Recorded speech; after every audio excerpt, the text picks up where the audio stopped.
আসসালামু আলাইকুম রহমতুল্লাহ। Hello viewers, কেমন আছেন? আশা করি ভালো আছেন। আমি আজকে আপনাদের মাঝে বাচ্চাদের গ্যাস সম্পর্কে আলোচনা করব। বাচ্চাদের গ্যাস এমন একটা জিনিস যা হলে বাচ্চারা খেতে চায় না, মুখে অরুচি হয়ে যায়, পেট ভরা ভরা থাকে, পেট ফুলে যায় বাচ্চাদের। এতে বাচ্চাদের অনেক অসুবিধা হয়। তাই বাচ্চাদেরকে আপনারা গ্যাস নিরাময়ের জন্য নিয়মিত মেডিসিন গ্রহণ করাবেন, তাহলে বাচ্চারা সুস্থ থাকবে। গ্যাস হলে প্রচন্ড সমস্যা হয়, শরীর অস্বস্তি হয়, বাচ্চারা তো বলতে পারে না। তাই আপনারা খেয়াল রেখে বাচ্চাদেরকে ট্রিটমেন্ট করাবেন।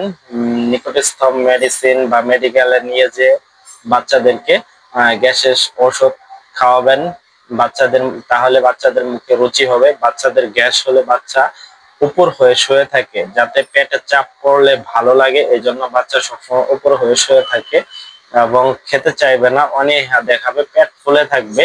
এই ফিউচার গুলি দেখা দিলে বুঝতে পারবেন যে বাচ্চার গ্যাস হয়েছে।